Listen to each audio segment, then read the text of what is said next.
Does the typical military family think about money, long-term investing, and let's start there. Well, I think there are some unique challenges to the military as it relates to money, and then some of the other same challenges, just being smart with your money, making good decisions, sacrificing.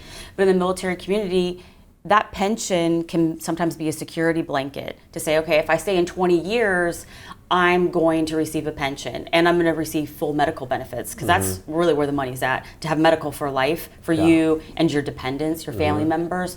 That's huge. And it's wonderful to be able to work towards that, but not everybody stays in 20 years. In fact, most people, over 80%, do not serve 20 years. I had not heard that statistic. So people leave all the time then? Oh yes, especially in the deployments, combat time. That's really taken a toll on a lot of people. So they're in combat and they come back and they're like, I'm just done. I can't keep doing this anyway. Yeah, some people have done multiple deployments. You're talking 2, 3, sometimes 7 years away from your family, depending on how long you've served and what your career field is.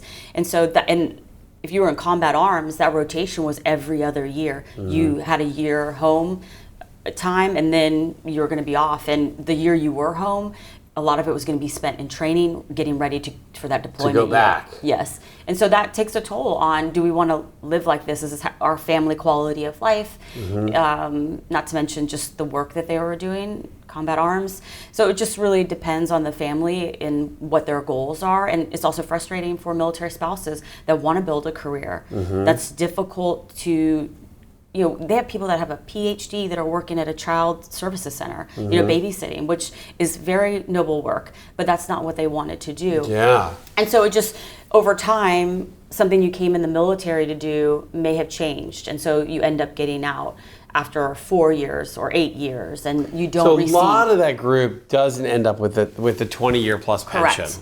Most of that group.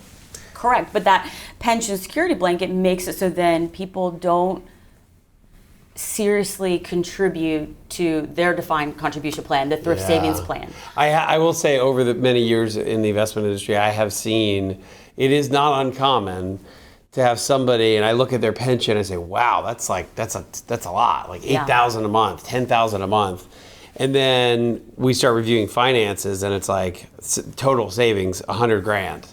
It's like, whoa, like no savings to retire. Oh, but you've got this really solid pension that you can live on.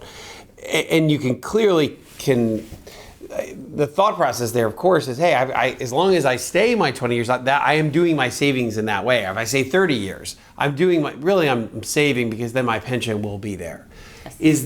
Is that a good idea, bad idea? What do you think about that? And what do military folks, if military people, 80% of them don't even stay the 20 years, then do they kind of get caught on both sides thinking, oh, I'm going to have a pension, and then they don't even think about saving, and then they have to go back to the civilian world? Yes. They go back to the civilian world where they probably don't have a pension. So what is that challenge? It's really mindset and not thinking long-term in the strategy, and that things could change. That what you wanted when you were 25 isn't what you want when you're 40.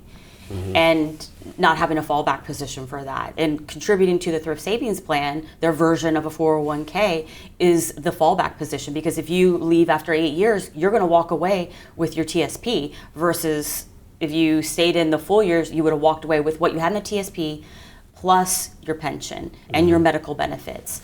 But so if you don't contribute to your thrift savings plan, you're leaving a lot on the table. And now the retirement system has changed, so now they have the blended retirement system, and so they are giving matching contributions. And so you have the ability to get that free money.